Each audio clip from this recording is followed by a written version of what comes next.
Hello friends, how are you? Welcome to Tripanasi Center. Let's see what is our topic today. The non-conventional source of energy. There is the most important here. We have already learned now about the conventional source of energy, whether it is the renewable and non-renewable, coal is oil, and which are the fast depleting and will be not be long, last long. There were great utilize of the non-conventional source of energy. The solar, winds, hydro, as a geothermal, etc. will be have to be used. The first is a solar energy. The solar energy is the ultimate source of all energy on the earth. The fire-burning coals, oil, or the natural gas are the product of the plant and other organism which has used solar energy for the synthesis of organic molecules during to photosynthesis. And even today, it will be turn out to be the most important answer to the problem of energy aspect of nuclear energy. The solar energy has been flowing advantage here. The first of all is it is abounded, it is a everlasting and is available to almost everywhere and is free from political barriers. That is the most important here. And the various technology is which is the solar energy can be and the being utilized as a flowing here. There is a solar cooker, solar hot water system, and solar is a dryers used for the dryings as a crops yards, and solar air is a heaters and the solar kilns. There is the most important technology. There is solar energy here, and there is a solar utilization and system and solar barriers here. There had also hydro energy here. The generation of the electricity by using the force of falling water is called to hydroelectricity. And the hydropower it is cheaper than to the thermal and nuclear power. For it is generation dam and the build of store waters and which are made for follow, rotate, turbines and generate electricity. The next is a wind energy. The wind energy is the most important here. Here is the wind as energy can be utilized in our daily life by converting into the mechanical energy, and this mechanical energy is used to generate of electricity, and the rise of water from well and the river is the irrigations and other purpose. The windmills has to been to use of science earlier time to provide to the power for our grinding grain. It is also used to grain cutting and the share in the Indian is a large number of men as the mills are the began to the constructed on the sea, beach and hill areas. Here show the wind energy mill. There is the most important here. Here the show the is a wind mills. There is the most important. The maximum wind speed required for the operating the windmills is a 7 km/h, and the windmill is can be draw of water up to the maximum depth of the 55 feet, and the output is a 4,000 to 9,000 liters of the per hours. There is the next is a tide energy. A tide energy is the one that is produced by the making the use of water movement from to the high tide to be low tide. The oceans, wave and tides can be made to turn to the turbine and there generate electricity. And the area where rivers flow into the sea experience waves and tides and the electricity and can be generated there. It has a much potentially, as you know, we have to a large is a coastal line is a major river system in our country, and electricity can be generated on a large scale from the wave and tide. Then next is nuclear energy. The nuclear energy is the fifth number that radioactive element like uranium and thorium disintegrated or spontaneous releasing of large quantity of energy. This energy can be trapped to the produce of electricity, and 25% of world thermal reserves are found in our country, which can be utilized to generate electricity. Most advanced countries has been nuclear power station. We do have some in India, for example, Tarapura, Maharashtra, is a Kalpakaram, is a Tamil Nadu, and Aurora is a Uttar Pradesh, and Kota is Rajasthan. Approximately 3% of Indian electricity come from the nuclear power, and about 25% are expected to come by the 2050. And the installation of the cost of nuclear power stations are very high, but maintains a cost of relative low. If not be carefully maintaining, this also have a inherent risk of the causing a radioactive pollution. There is a very dangerous as a radioactive pollution here. The next is the hydrogen energy. There hydrogen energy is the most important here. The hydrogen is the primary fuel for the hydrogen-based fuel cell and power plants. The power can be generated from the industrial and incidentals and transport purpose by using of hydrogen. Then next is a geothermal energy.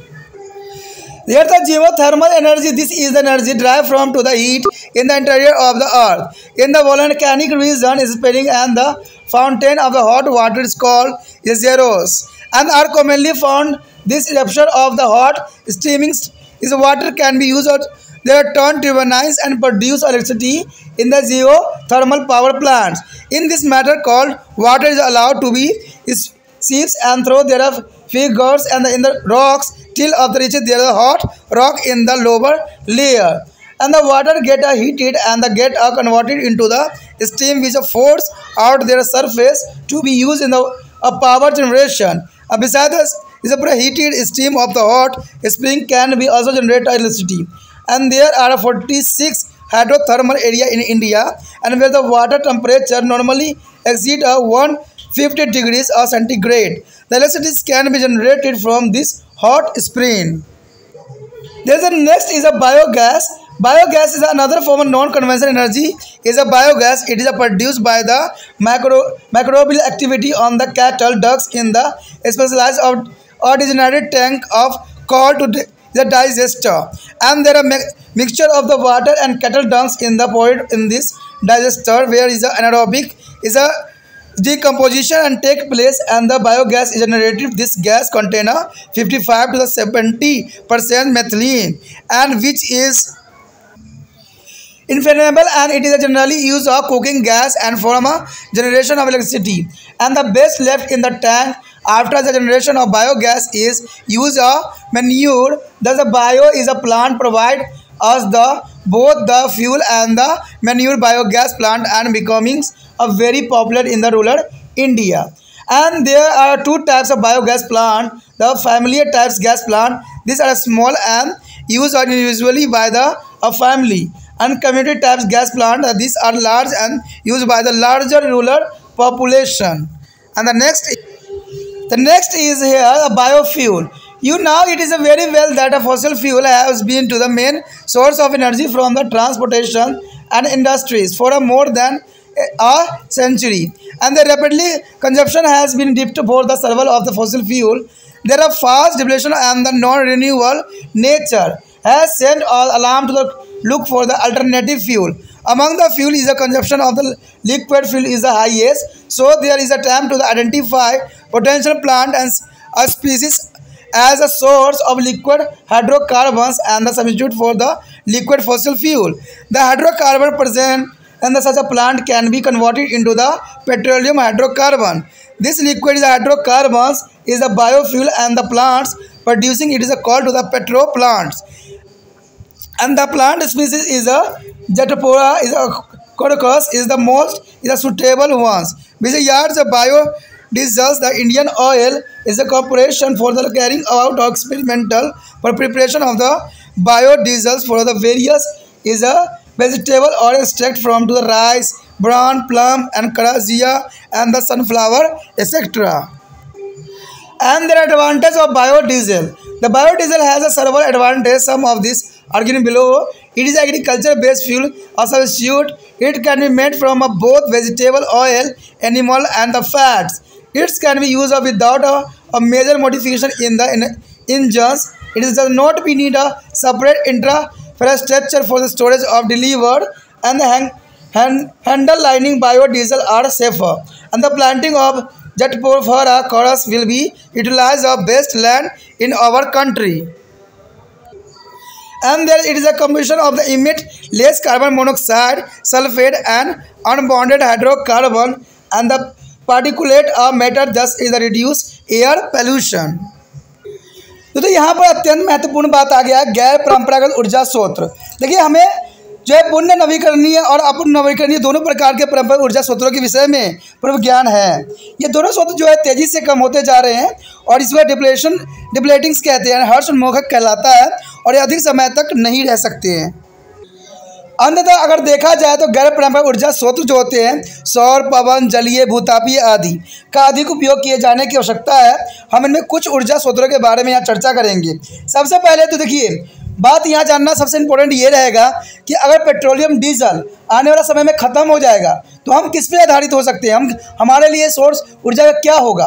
तो यही बात जानने के लिए हमने जो यहाँ पर देखेंगे कि ऐसा बहुत सी चीज़ें हैं जो हमारे गैर पारंपरिक ऊर्जा स्रोत के रूप में कार्य कर सकते हैं, जैसे सौर, पवन, जलीय, भूतापीय। ये बहुत से साधन हैं जो कि काफ़ी इम्पोर्टेंट और काफ़ी ज़रूरी भी है, क्योंकि इनके बिना शायद हमारा जो है अस्तित्व न रहे, लेकिन फिर भी हमें कुछ ना कुछ तो सोचने की आवश्यकता अवश्य ही पड़ेगी। कहते हैं सौर ऊर्जा यानी सौर एनर्जी आ गई सबसे पहले। कहते हैं सौर ऊर्जा पृथ्वी पर सभी प्रकार की ऊर्जाओं का आधारभूत स्रोत माना गया है। लकड़ी, कोयला, तेल या प्राकृतिक गैस पादप या अन्य जीवों में उत्पाद है जिन्होंने कभी और सौर ऊर्जा को जो है प्रकाश संश्लेषण की क्रियाओं के दौरान कार्बनिक अणुओं के निर्माण में उपयोग किया गया था। आज भी यह नाभिकीय ऊर्जा के अलावा अन्य ऊर्जा समस्याओं के समाधान का महत्वपूर्ण विकल्प हो सकता है, और सौर ऊर्जा के कुछ लाभ भी हैं जो यहाँ दिया गया है। देखिए, सबसे पहली बात तो यही आती है कि यह प्रचुर मात्रा में उपलब्ध है, यह सदैव चलने वाली है, यानी ख़त्म कभी भी नहीं हो सकती।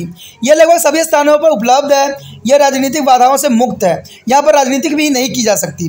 जिन विभिन्न तकनीकों को सौर ऊर्जा का उपयोग की जा रही है और किया जा रहा है, कहते हैं इस प्रकार है। सौर कुकर हो गया, ठीक है, सौर उसमें जलतंत्र यानी सोलर हॉट वाटर सिस्टम।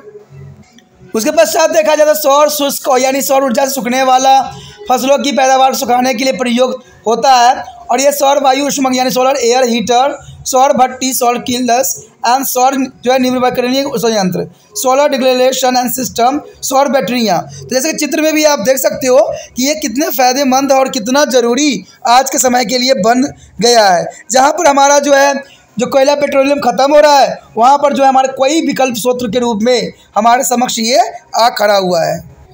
कहते हैं उसके पश्चात जो है जल विद्युत यानी जल ऊर्जा, हाइड्रोल पावर। देखिए, गिरते पानी का जो है बल का प्रयोग करके प्राप्त किया गया ऊर्जा जल विद्युत या जलीय विद्युत शक्ति यानी हाइड्रोल पावर कहलाता है। यह तापीय और नाभिकीय ऊर्जा की तुलना में सस्ती होती है, और इसके उत्पादन के लिए जल के भंडारण हेतु बांध बनाए जाते हैं। जैसे आपको पता है कि भाखड़ा बांध जो है सबसे बड़ा है, जिसमें जो है बिजली बनाने के लिए उपयुक्त किया जाता है, जिसे बिजली उत्पादन के लिए टरबाइन घुमाने के लिए किया जाता है। यानी टरबाइन जो होता है नीचे लगा दिया जाता है और पानी के प्रेशर जो है उसमें से गुजारी जाती है। टरबाइन जो होता है नाचने लग जाता है और ये घूमने की वजह से क्या होता है, बिजली बन जाती है। तो ये बहुत इजी तकनीक है जिससे कि हम जो है बिजली उत्पादन कर सकते हैं, और ये कभी ख़त्म ना होने वाली तकनीक है। उसके बाद पश्चात जो है ऊर्जा का सबसे जो इम्पोर्टेंट साधन है वह है पवन ऊर्जा। देखिए, विंड एनर्जी जो है कई मायने में इम्पोर्टेंट है। पवन को ऊर्जा के रूप में यांत्रिक ऊर्जा में परिवर्तन करके हमारे दैनिक जीवन में प्रयोग किया जा सकता है। इस यांत्रिक ऊर्जा को विद्युत उत्पादन में, कुओं और नदियों में सिंचाई के लिए, जल निकालने के लिए उपयोग में लाया जा सकता है। कहते हैं पवन चक्कियों का प्रयोग काफ़ी पहले से ही अनाज पीसने के लिए आवश्यक शक्ति के स्रोत के रूप में किया जाता रहा है। इसे फसल कटाई व छिलक अलग करने के लिए भी, छिलका अलग करने के लिए भी इसका उपयोग किया जाता है। भारत में समुद्री तटों पर पर्वतीय क्षेत्र में पवन चक्कियों का जो निर्माण किया जा रहा है, जो कि काफ़ी इंपॉर्टेंट है। आप सोचते होंगे कि पवन चक्की होती कैसी है, तो वो डायग्राम में देख के आप समझ सकते हो कि पवन चक्की जो है बहुत ही सरल और जो है बहुत ही इम्पोर्टेंट है। यहाँ पर आपको पवन चक्की के चित्र दिख रहा होगा, ये सिंपल है। इसको सिर्फ विंड जो होती है घुमाती है, और इसकी वजह से जो है मिल में जो है आटे भी पीसे जा सकते हैं, और इसे बिजली भी बनाना बहुत ही सरल हो जाता है। कहते हैं अगर देखा जाए तो एक पवन चक्की को चलने के लिए न्यूनतम वायु वेग जो होता है 7 किलोमीटर घंटा होना चाहिए। एक पवन चक्की अधिकतम 18 मीटर की गहराई से पानी खींच सकती है, और इसकी प्रति घंटा उत्पादन जो होता है 4000 से 9000 लीटर पानी हो सकती है, जो कि काफ़ी इंपॉर्टेंट इसका मान रखता है। उसके पश्चात हमारे समक्ष आता है ज्वारीय ऊर्जा। देखिए, टायर एनर्जी का भी इस्तेमाल किया जा सकता है, और आपको पता है कि टायर जो आती है वो अमावस्या और पूर्णिमा को ही देखने को मिलता है। लेकिन ज्वारीय ऊर्जा कई मायने में इंपॉर्टेंट सिद्ध भी हो सकता है। ज्वारीय ऊर्जा वह ऊर्जा है जिसका उत्पादन दिन यानी ज्वार के दौरान पानी की गति का उपयोग करके किया जा सकता है। समुद्री लहरों व ज्वार की सहायता से एक टरबाइन को घुमाकर बिजली जो है विद्युत उत्पादन किया जा सकता है। इसमें जो टाइट उठती है तो उसमें क्या होता है, उसके समीप जो होती है टरबाइन लगा दी जाती है, जिससे बिजली उसमें से पानी गुजरेगा और जो है उससे पंखा घूमेगा और इससे बिजली बनेगी। तो ये बहुत काफ़ी इंपॉर्टेंट तकनीक है। ऐसे क्षेत्र जहाँ पर नदियाँ समुद्र में गिरती है वहाँ पर तरंगों का ज्वार भाट का निर्माण होता है और वहाँ पर विद्युत उत्पादन किया भी जा सकता है। इसमें बहुत अधिक शक्ति होती है। आप जानते हैं कि हमारे देश में लंबी तट रेखा मुख्य नदियाँ तंत्र है। अंततः यह व्यापक क्षेत्र पैमाने पर तरंगों का ज्वार भाट द्वारा विद्युत उत्पादन किया जा सकता है, जो कि बहुत काफ़ी इंपॉर्टेंट भी रहता है। उसके पश्चात है नाभिकीय ऊर्जा यानी न्यूक्लियर एनर्जी। देखिए, रेणुधर्मी तत्वों को जो है यूरेनियम और थोरियम के स्वत्र प्रदीप्त विघटन के परिणाम स्वरूप ऊर्जा की बड़ी मात्रा उत्पन्न होती है। इस ऊर्जा को जो है आवर्त करके जो है विद्युत उत्पादन किया जा सकता है। संसार का जो है 26% थोरियम भंडार हमारे देश में भी है, जो विद्युत उत्पादन में प्रयोग किया जा सकता है। अधिक विकसित देशों में नाभिकीय ऊर्जा केंद्र है। भारत में हमारे पास कुछ केंद्र है। उदाहरण के लिए तारापुर महाराष्ट्र में, कोलकमकम तमिलनाडु, नेरेरा उत्तर प्रदेश, कोटा राजस्थान आदि। भारत की विद्युत ऊर्जा का 3% भाग नाभिकीय स्रोत से ही प्राप्त होती है और कहते हैं कि 2050 तक ये 25% भाग प्राप्त किया जाने की उम्मीद किया जा सकता है, जो कि काफ़ी इंपॉर्टेंट बात भी रखता है। कहते हैं नाभिकीय ऊर्जा स्टेशन निर्माण की कीमत बहुत अधिक है, लेकिन रख रखाव पर होने वाली व्यय अवश्य कम है। यदि इन्हें सावधानीपूर्वक नहीं चलाया गया तो इसे रेणुधर्मी प्रदूषण का अन्वित खतरा भी हो सकता है। देखिए दोस्तों, कहते हैं ये बहुत उपयोगी स्रोत है विद्युत का, लेकिन सबसे विनाशकारी भी है, क्योंकि इससे अगर धर्मी प्रदूषण फैला तो कहते हैं इससे जीवन और जन की बहुत बड़ी क्षति पहुँच सकती है। उसके पश्चात है हाइड्रोजन ऊर्जा यानी हाइड्रोजन एनर्जी। क्या है, देखिए, हाइड्रोजन पर आधारित ईंधनों, सेलों व ऊर्जा संयंत्रों के लिए हाइड्रोजन प्राथमिक ईंधन होता है। हाइड्रोजन की सहायता से उद्योग, घरेलू व परिवहन उद्योग की पूर्ति के लिए शक्ति उत्पादन किया जा सकता है। तो इसमें सबसे पहली बात कहते हैं, अगर 7वां पॉइंट देखा जाए तो इसमें बताई गई भूतापीय ऊर्जा यानी जेमोथर्मो एनर्जी। देखिए, यह ऊर्जा पृथ्वी के अंदर की ऊष्मा को प्राप्त की जाती है। यानी देखा जाए तो आपने देखा होगा कि कई जगह पर पानी के गर्म स्रोत होते हैं या कहीं भी जो है लावा निकल रही होती है, तो इसका उपयोग करके जो है हम एनर्जी को बना सकते हैं और बिजली उत्पादन कर सकते हैं। कहते हैं ज्वालामुखी क्षेत्रों में गर्म पानी के फव्वारे आमतौर पर पाए जाते हैं। इन्हें जो है गेजर्स कहते हैं। ये गर्म पानी के द्रव्यदान यानी टरबाइन घुमाने में काम में लाए जा सकते हैं। भूतापीय शक्ति संयंत्रों में विद्युत उत्पादन कर सकते हैं। इस विधि में चट्टानों में दरारों से ठंडे पानी के नीचे रिसने दिया जाता है। जब तक वह निमित्त गर्म चट्टानों तक नहीं पहुंच जाता है, पानी गर्म होकर जो है भाप में परिवर्तित हो जाता है, जो बलपूर्वक सतह से बाहर निकलता है और इसकी सहायता से ऊर्जा उत्पादन किया जा सकता है। अगर आपको ये बात समझ नहीं आई तो आप एक बात जान सकते हो कि जैसे आप घर में कुकर होता है, कुकर में जब हम खाना पकाते हैं तो उसमें क्या होता है, प्रेशर बनती है, और जैसे प्रेशर बनता है ऊपर की जो सीटी होती है वो नाचने लग जाती है। तो सेम यही बात बताई गई है कि अगर प्रेशर बनाया जाए तो प्रेशर से क्या होगा, टरबाइन को घुमाया जा सकता है और टरबाइन जब घूमेगी तो 100% जो है बिजली पैदा होगी। तो ये भी एक प्राकृतिक तरीका है जो कभी ख़त्म ना होने वाला तकनीक में आता है। कहते हैं भारत में जो है 40 जलीय तापीय क्षेत्र है जहाँ पर जल का तापमान सामान्यतः 150 सेंटीग्रेड से अधिक है, तो जो कि काफ़ी उपयोगी भी सिद्ध हो सकता है। आने वाले टाइम में इन गर्म स्रोतों से विद्युत उत्पादन किया जा सकता है। आगे जो है दोस्तों हमारा बायोगैस है। बायोगैस के बारे में तो आप जानते ही हो कि सौर पारंपरिक ऊर्जा का एक अन्य स्रोत जो जैव गैस है, जैसे हम यहाँ पर एम्पा चित्र या डाइजेस्टर भी कहते हैं। विशेष रूप से बनाए गए गड्ढे में पशुओं के गोबर व सूक्ष्म जैविक क्रियाओं द्वारा विशेष टंकी उत्पन्न होती है। इसमें पानी गोबर का मिश्रण बनाकर उड़ेल दिया जाता है और यह अवायवीय यानी एनारोबिक विघटन होता है और बायोगैस बनती है। देखिए, साधारण वर्डों में देखा जाए तो जैसे काउ डंक हो गया, ठीक है, और मल मूत्र होती है, उसको एक गड्ढे में आप क्या कीजिए, बंद कर दीजिए टाइटली, जो कि एनारोबिक कंडीशन को जो है फॉलो करे। अगर एनारोबिक कंडीशन वहाँ फॉलो होगा तो कुछ समय के बाद जो है बैक्टीरिया ग्रोथ करके उसमें से गैस निकालेगा, जिस गैस को हम मीथेन गैस के नाम से जानेंगे। और ये मीथेन गैस जो होती है भोजन पकाने के लिए एक आदर्श गैस के रूप में बन सकती है। जो ये गैस जो है कहीं भी बनाई जा सकती है, इसमें कोई किसी प्रकार का जो है पैसे खर्च नहीं होंगे। इसमें सिर्फ खर्च भी होंगे तो एक गड्ढा बनाने में या एक जो है टाइट कंटेनर बनाने में पैसे खर्च हो सकते हैं। कहते हैं अगर 55 से 70% मीथेन गैस होती है जो ज्वलनशील होती है और यह सामान्यतः खाना पकाने वाले गैस के रूप में उपयोग किया जा सकता है। बायोगैस के निर्माण के लिए पश्चात टैंक में बचा अपशिष्ट खाद के रूप में भी प्रयोग किया जा सकता है। अब देखिए इसमें क्या हो गया, कहते हैं ना वही हो गया, आम का आम और गुठली का दाम निकल जाएगा। यानी इससे अगर मल मूत्र गोबर को अगर इकट्ठा करके टैंक में रखते हो, इससे जो है मीथेन गैस तो बनेगी ही बनेगी। बाद में जब इसके गैस खत्म हो जाएंगे तो आप क्या कर सकते हो, इनको जो है खेतों में खाद के रूप में उपयोग भी कर सकते हो। तो वही बात हो गया ना कि जो है गुठली के दाम निकल गए आपके। आम तो आपने खा लिया, गुठली के दाम, गुठली से भी दाम निकल गया। तो ये बहुत काफ़ी इंपॉर्टेंट और बहुत ही सुचारू और सुलझा हुआ तकनीक है, जिसको आप कहीं भी उपयोग कर सकते हो, आप स्वयं भी बना सकते हो इसको। अंततः बायोगैस संयंत्र में हमें ईंधन व जो है खाद दोनों प्राप्त हो जाती है। तो बायोगैस संयंत्र भारतीय गाँव में काफ़ी लोकप्रिय भी है। और जैव गैस संयंत्र को 2 प्रकार के यहाँ पर है।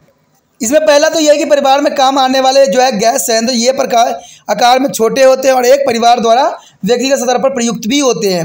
दूसरा होता है समुदाय प्रकार के गैस संयंत्र, ये बड़े होते हैं व अधिक ग्रामीण आबादी द्वारा जो है प्रयोग में लाए जाते हैं। अगला जो हमारा है दोस्तों बायो ईंधन यानी बायोफ्यूल। आप अच्छी तरह से जानते हैं कि जीवाश्म ईंधन से एक शताब्दी से अधिक समय तक परिवहन एवं उद्योग में ऊर्जा के मुख्य स्रोत रहे हैं। उनके इस तीव्र गति से उपयोग से परिणाम स्वरूप जीवाश्म ईंधन के भंडार कम होते गए हैं।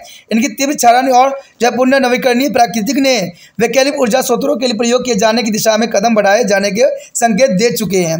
इसलिए द्रव्य जैव ईंधन के स्थान पर अब जो है हाइड्रोकार्बन को पेट्रोलियम हाइड्रोकार्बन में बदल दिया गया है और दबे पेट्रोलियम गैस ईंधन और इनका उत्पादन करने वाले पादपों को जो है पेट्रो प्लांट्स कहा जाता है। ये फ्लोरविसिया यानी इनोवेसिया क्लोपेडियस और एपोसाइसेसिस यानी एक्टिकोसिस और कैनवोलोबिलेसिस एवं सपोटेलिस जो है कूलों के पादप हैं, जो टेट्राफोरकस प्रजाति के पादप सर्वाधिक प्रयुक्त होते हैं। इनमें जो है बायोडीजल प्राप्त होता है और भारतीय तेल निर्माण इंडियन ऑयल कॉरपोरेशन धन की भारी तार कर्जिलिया सूरजमुखी आदि अनेक वनस्पति तेलों में जो है बायोडीजल के निर्माण का उपयोग हो रहा है। अब देखिए बायोडीजल का लाभ क्या है।